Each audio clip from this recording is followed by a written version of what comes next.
Firms on Wall Street are raising billions of dollars to acquire commercial real estate on the cheap. Values for commercial properties have declined drastically, and firms like Goldman Sachs and Cohen & Steers are seeing investment opportunities. Now, for more on this, we're joined by Al Root. He's a senior writer at Barron's. This is an interesting concept and something we see. I live in the South where there is a lot of these strip malls and these commercial properties. What's driving commercial real estate property prices down? Well, good morning. Thanks for having me. It's a good question, Omar. This is two things, right? One is rising interest rates. I mean, any of us who had the good fortune of financing our mortgage, 3-4 years ago, people lock in 3%. Now mortgage rates are 7%. Everybody feels like they can't move. It's the same for commercial properties as well, right? Those 7% rates weigh. And, talk about strip malls, but don't forget that, commercial real estate, very large and all-encompassing term, a lot of office buildings. I'm in the newsroom today. You see behind me, we're probably about 30% full. That's the other problem, right? So it's the combination of low occupancy and higher rates, which has driven down values, and it's all very terrible. But then when you see Wall Street getting interested in this, they're pretty much hoping that it's poised for a turn.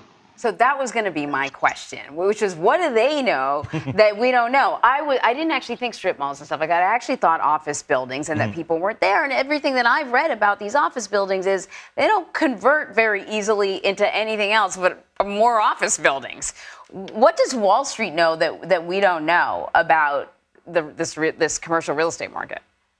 It's an interesting question, right? What does Wall Street know? They just pretty much know that things can't go on forever.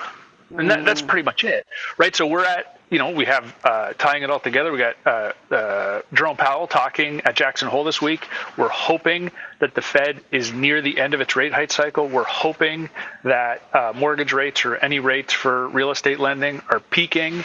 And with values for commercial real estate down 15, 20, maybe 25%, depending on where you look, they're basically hoping that the turn is here, right?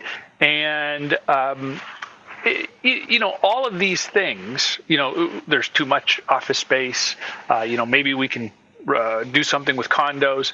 The whole point is that they see a money-making opportunity. And really, from a bigger picture perspective, it's that idea that we're just at the bottom of the cycle. There's a lot of economic indicators that people pay attention to, from eggs and beef prices and commodities to what the stock market's doing. If the economy is a body, how important is the commercial real estate organ in the overall health of the economy? What I would say, in almost anything, right, is context is key. So commercial real estate, CMBS, all of these office buildings, hospitals, airports, those are all commercial too. You aggregate it up, there's, let's call it $4 trillion in CMBS, commercial real estate backed loans, mortgages. So $4 trillion. Now, they're not all certainly, defunct or anything like that. You remember back in the credit crisis when it was like housing, my house and your house? That's like a $15 trillion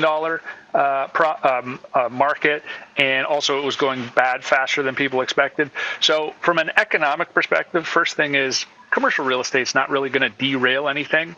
And commercial real estate has this separate problem of, coming out of COVID, and, we're about 40 to 50% occupied in commercial real estate buildings, right? Versus pre-pandemic was like 100%. So it's not enough to derail it, but any sort of, sign that people are looking to deploy money is actually, counterintuitively a positive, right? So when things are terrible, they're actually good. And when things are great, they're actually bad. That's Wall Street. That's Wall Street. Yeah. That's the title of your next book, sir. Al Root, thank you very much. Thanks, guys.